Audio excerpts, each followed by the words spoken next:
ఆ జనరేషన్ గ్యాప్కి మీరు ఎలా అడ్జస్ట్ అయ్యేవారు రాఘవేంద్రరావు గారు? ఎలా హ్యాండిల్ చేసేవారు? వాళ్ళతో ఫ్రెండ్లీగా ఉండేవాడిని. వాళ్ళ మెయిన్గా అమ్మో రాఘవేంద్రరావు చాలా సీరియస్గా ఉంటారు అనుకుని వస్తారు. ఓహో! వచ్చిన తర్వాత కొంచెం మామూలుగా ఫ్రెండ్లీగా ఉంటాం, కొంచెం ఫూరిష్ జోకులు వేయటం. నా చుట్టూ కూడా ఎప్పుడు ఎంటర్టైనింగ్గా ఉండే వాళ్ళతోనే ఉంటానమ్మా నేను. చాలామంది ఇప్పుడు ఉన్న బ్యాచ్లో కానీ బయట బయట ఫ్రెండ్స్ కానీ సినిమా ఫ్రెండ్స్ కన్నా బయట ఫ్రెండ్స్లో కానీ సరదాగా ఏ దేశం వెళ్ళినా కూడా వాళ్ళతో వెళ్ళటం, అక్కడ ఏదో ఒకటి చేయటం, ఏం లైఫ్ని లైట్గా తీసుకోవటం. అద్భుతం. అంటే మిమ్మల్ని ఇంట్రడ్యూస్ చేస్తున్నాను అని కొంచెం ఆ భయము, ఆ బెరుకు నాకు గూడా ఉండింది. భయపడుతూ వచ్చానమ్మో! చాలా తక్కువ మాట్లాడతారనుకుంటా. కానీ కెమెరా సాక్షిగా చెప్తున్నాను, సార్‌ని కలిసిన తర్వాత అసలు ఈ ఇంటర్వ్యూ ఎంత జాయ్‌ఫుల్‌గా, హ్యాపీగా అసలు నాకిప్పుడు టెన్షనే లేదు రాఘవేంద్రరావు గారు. ఆ స్ట్రెస్ అంతా పోయింది. ప్రశాంతంగా మాట్లాడుతున్నట్టుంది మీతో. మెయిన్గానమ్మా ఇప్పుడు మనకు సామెత ఉంది కదమ్మా, కొత్త నీరు వస్తే పాత నీరు వెళ్ళిపోతుందని. నేను ఒక స్టేజ్లో అవును కొత్త తరం వచ్చినప్పుడు మనం హ్మ్. సైడ్ ఇవ్వాల్సిందే, ఆపలేం కదా, ఆపాల్సిన అవసరం కూడా లేదు. మనకు డైరెక్షన్ తప్ప ఇంకేం తెలియదు. హ్మ్. బిఏకి పెద్ద ఉద్యోగం రాదు. నెక్స్ట్ తెలిసింది ఏంటి అని ఆలోచిస్తే డ్రైవింగ్ తెలుసు. చాలా రిచ్ మ్యాన్ దగ్గర డ్రైవర్గా పనికొస్తాం తప్ప డైరెక్షన్ తప్ప ఏమీ తెలియదు. అప్పుడు ఆలోచించి అప్పుడే రామోజీరావు ఈటీవీ అన్నీ పెట్టారు. సీరియల్స్ చేసి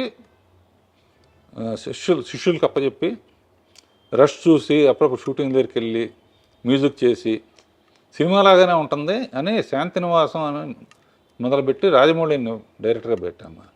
ఓహ్! అలా మీరే ఇంట్రడ్యూస్ చేశారా? అంతకుముందు నాకు చంద్రబాబు గారు ఎలక్ట్రానిక్ మీడియా అడ్వైజర్గా నాకు అవకాశం ఇచ్చినప్పుడు రాజమౌళి, ముళ్ళపూడి వర, గంగరాజు వీళ్ళందరూ కూడా యాడ్స్ చేసేవాళ్ళు సోషల్ అవేర్నెస్ కోసం. అద్భుతంగా చేసేవాడు రాజమౌళి. అప్పుడు శాంతినివాసం కథ అనుకుంటే అతనే మొత్తం కథని అవుట్లైన్ చెప్పాను. అతను 1000 ఎపిసోడ్లకు సరిపడా. సో అప్పుడప్పుడు సెట్కి వెళ్ళేవాడిని. నేను అనుకున్న చెప్పిన తర్వాత రష్ వచ్చిన తర్వాత చూస్తే నేను చెప్పిన దానికన్నా బాగా తీసేవాడు. సో అక్కడి నుంచి ఇక కాన్ఫరెన్స్ వచ్చి స్టూడెంట్ నెంబర్ 1కి నేను పర్యవేక్షణ చేసి తను డైరెక్టర్‌గా పెట్టారు. పెట్టినప్పుడు ఊరినే అతను సక్సెస్ఫుల్గా 2-3 సినిమాలు అయిన తర్వాత ఆర్కే నుంచి వచ్చావు కదా, నీకు ఎప్పుడు వీలుంటే డబ్బులతో నాకు పని లేదు, నీకు ఎప్పుడు వీలుంటే అప్పుడు నాకు కూడా ఒకటి చేయంటే ఆఖరికి బాహుబలి అని గిఫ్ట్గా ఇచ్చాడనమాట. నేను మా అల్లుళ్ళు కలిసి తీసాం. సో ఇప్పుడు అంటే ఇప్పుడు సరే ఆ తరం అయిపోయింది. సీరియస్ తరం ఇప్పటికీ జరుగుతుందమ్మా. 25 ఏళ్ళ నుంచి ఆ సీరియల్స్ అన్నీ కూడా ఒక స్టాండర్డ్, ఒక క్వాలిటీకి ఒక నిదర్శనం లాగా తీస్తున్నారు మీ బ్యానర్ నుంచి వచ్చేటువంటి ఆ సీరియల్స్ కానివ్వండి. తర్వాత మా అన్నయ్య కోరిక మీద ఆర్కే ప్రొడక్షన్స్ అని పెట్టి ఫస్ట్ చేస్తే నందమూరి రామారావు బ్రాండ్ ఉండాలని చెప్పి బాలకృష్ణ అడగానే బాలకృష్ణ హ్యాపీగా మా డేట్స్ అడ్జస్ట్ చేసి ఇచ్చాడు. అలా ఆర్కే బ్యానర్లో మా అన్నయ్యతో అల్లరమొగుడు, అల్లరిపోయాడు, కొన్ని ఫెయిల్ అయినా కొన్ని సక్సెస్ఫుల్గా. అండ్ మా అన్నయ్య గారి పిల్లలు మా పిల్లలు అందరూ కలిసే పెరిగారు కనుక అంతా జాయింట్ ఫ్యామిలీ లాగా. సక్సెస్ఫుల్ జాయింట్ ఫ్యామిలీ అంటే మీరు ఎక్కడి నుంచి వచ్చారంటే రాఘవేంద్రరావు గారు ప్రాపర్గా ఆ ఫ్యామిలీ ఎథిక్స్, బాండ్స్, లైఫ్లో కొన్ని వాల్యూస్ ఇవన్నీ పాటిస్తూ ఈ స్థాయికి వచ్చారు కాబట్టి మేమందరం ఇవాళ రోజున అంత గౌరవంగా, గర్వంగా మీ వైపు చూస్తాం. That's all because of your brought up, మీ వాల్యూస్, మీ ఎథిక్సే ఇవన్నిటికీ కారణం అనిపిస్తుంది నాకు. మిమ్మల్ని ఇలా కలవడం, ఇంటర్వ్యూ చేయడం అసలు నాకు వేరే లెవెల్గా ఉంది. మీ సినిమాలో చాలా వేరియేషన్స్ ఉంటాయి. యాక్షన్, డ్రామా, కామెడీ, రొమాన్స్, జానపదం, మైథాలజీ, ఇలా చెప్పుకుంటూ పోతే లిస్ట్కి కామా కామా కామా యాడ్ చేసుకుంటూ వెళ్ళాలి. వీటిల్లో మీకు బాగా నచ్చిన జానర్ ఏది?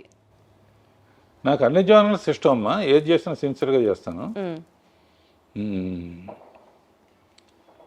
అసలు కామెడీను గ్లామర్ లేకుండా అసలు ఆలోచన అసలు ముందు. కామెడీ గ్లామర్ లేకుండా సినిమా ఉండదు అసలు. ఎందుకంటే జస్ట్ అబ్జర్వ్, అన్నమయ్య సినిమాలో కూడా 2 క్యారెక్టర్స్ని పెట్టి గుండు హనుమంతరావు బ్రహ్మానందాన్ని పెట్టి, అంటే తర్వాత మోహన్ బాబు, సేఫ్టీ అంటే అన్నీ ఉండాలి అనే ఒక స్ట్రాంగ్ బిలీఫ్ మనకు. రాఘవేంద్రరావు గారి సినిమా అంటే ప్రేక్షకుడికి ఫుల్ మీల్స్ అంతే. అది మెయిన్ ఉద్దేశం అమ్మా. ఎప్పుడన్నా హారర్ కానీ సస్పెన్స్ థ్రిల్లర్ కానీ అలాంటివి ట్రై చేశారా అండి? అసలు మీకు ఇష్టమా అవి? ఆర్ఆర్ సినిమా చూస్తే తల దించుకుంటాను నేను. అది దెయ్యం వస్తుందని తెలియగానే డాన్ మ్యూజిక్ రాగానే ఇట్లా చూడండి అనమాట. ఆ సౌండ్ అయిపోయిన తర్వాత లేస్తాను. ఊరిని శాంపుల్కి వేటగాడిలో ఒట్టి నిజం హారర్ కాదు, ఒక బంగ్లాలో నుంచి నేను వేయడానికి ఇది పాటలాగా ఇది పువ్వులు పూయిన తోట అని ఫైనల్ కాదు, అక్కడ మదరే విడిపిస్తాడని. అంతకన్నా ఇంకా అంతకన్నా హారర్ జోన్లోకి వెళ్ళారు అసలు. అది చూడండి, అసలు థియేటర్కి వెళ్తాను, అది ఆ ఎపిసోడ్ వచ్చినప్పుడు మొట్ట తల తెంచుకుంటాను అన్నమాట. అదొకటి, గొంతులో క్యాన్సర్, సిగరెట్లు ఏమన్నా కూడా తల ఉంచుకుంటారు. సో అసలు అలాంటివి కూడా చూడరు, అంటే ఏదైనా అన్ప్లెజెంట్ అనిపించింది అసలు చూడరు యూజువల్. బాధ వేస్తుంది, వచ్చింది ఎంటర్టైన్మెంట్ కోసం. Got it. సో అయితే మీరు అనేకమైనటువంటి ప్రసిద్ధ మ్యూజిక్ డైరెక్టర్స్తో కూడా పనిచేశారు. మీ సినిమా అని అంటే మ్యూజిక్కి ఒక ప్రత్యేకమైన స్థానం ఉంటుంది అన్నది మాకు అర్థమైపోతుంది. మ్యూజిక్ పట్ల మీకున్నటువంటి కమాండ్ అనుకోవచ్చు, లేకపోతే మీకు అది ప్రత్యేకమైన ఇంట్రెస్టా? మ్యూజిక్ ద్వారా కూడా ప్రజల్ని ఒక కనెక్షన్లోకి తీసుకొచ్చేస్తారు మీరు. ఏంటి మీకు అంత మ్యూజికల్ సెన్స్? మీ రూమ్లోకి రాగానే రాఘవేంద్రరావు గారు ఆ పక్కన ఆ కీబోర్డ్ అది చూసి కూడా అబ్బా నా క్వశ్చన్ కరెక్ట్గా అడుగుతున్నా నేను అని అనిపించింది. మీకు మ్యూజిక్ అంటే అంత ప్రత్యేకమైన ఎఫినిటీ దేనికి? మొదటి నుంచి ఫస్ట్ పిక్చర్స్ అన్నీ చక్రవర్తి చేశాడమ్మా. చక్రవర్తి నేను క్లోజ్ ఫ్రెండ్స్ అనమాట. అతనికి హార్మోని కానీ సరిగమలు కానీ తెలియదు, బాండ్ గిఫ్ట్ అంటారే, ఏ లైన్ ఇచ్చినా కూడా ట్యూన్ కట్టేస్తారన్నమాట. సో చక్రవర్తితో జర్నీ మ్యాక్సిమం 30-40 సినిమాలు చేసామమ్మా. తర్వాత మహాదేవన్ అన్నారు, తర్వాత పెద్ద చేంజ్ అసలు మ్యూజిక్లో సెన్సేషన్ చేసింది మన ఇళయరాజా గారు. కోటితో చేశాను, విద్యాసాగర్తో చేశాను, రాజేశ్వరరావుతో చేశాను, సత్యం గారితో చేశాను. అండ్ 24 పిక్చర్స్ 23 పిక్చర్స్ అయినాయి.